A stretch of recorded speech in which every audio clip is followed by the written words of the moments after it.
Hopefully you can see those new kicks I'm wearing.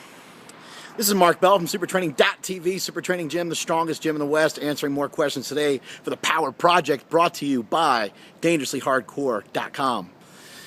We got a question today about how to avoid plateaus, and it's a very serious question from a very serious person off the YouTubes.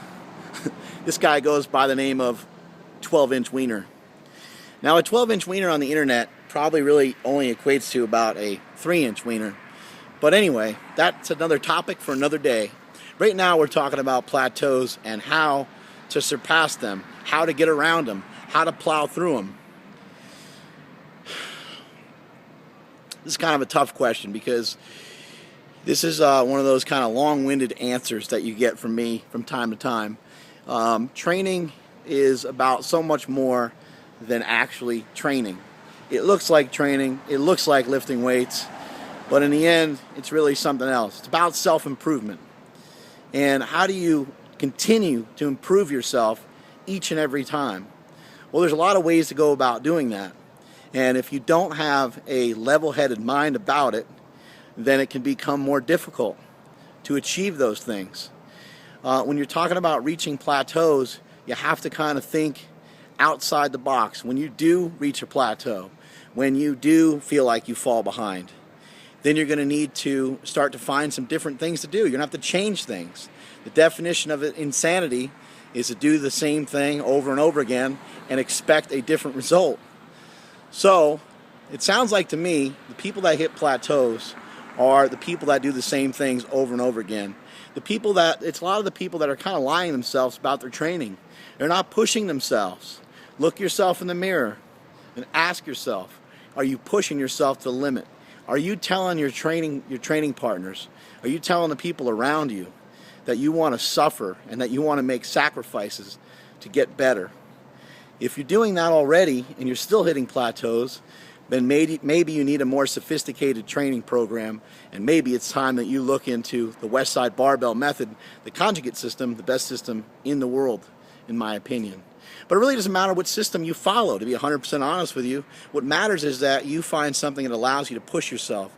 You find something that allows you to grow and expand within the system that you're currently doing. So whatever it is you're currently doing, if it's not working, then you need to start to look into doing something different. A lot of times people hit plateaus because of what's going on in here and not because of the guns. So keep that in mind. You got to have the right mind frame the right frame of mind rather, in order to continue to make progress. I sound like I'm running on and that I'm half dead. It's because I am. I'll probably end up right here pretty soon. I did heavy squats, heavy good mornings, and heavy this and heavy that, and I am about to die. I'm about to go get some Thai food and get my grub on. But how do you avoid plateaus? How do you avoid them? The answer is you avoid plateaus the same way that you force everything else in your life. Greatness is something that has to be forced. If you want to be great, if you want to be better, if you rather be dead than average, as my brother once said, if you'd rather be dead than average, then you're going to have to push the envelope. You're going to have to push yourself to the limits. There's a great quote that I just heard the other day from Muhammad Ali. It was before he fought George Foreman. And he looks over at Don King. Don King was still around back then, believe it or not. He looks over at Don King and he says, I know you're picking George Foreman to beat me. I know you all got him picked. He looks at the media. So I know you all have him picked. Keep in mind, George Foreman was one bad dude back then. George Foreman knocked out everybody, including Joe Frazier. I think he knocked Joe Frazier out in 2 rounds, believe it or not. And Muhammad Ali had absolute wars that took years off his life, or that is currently taking years off his life with Joe Frazier.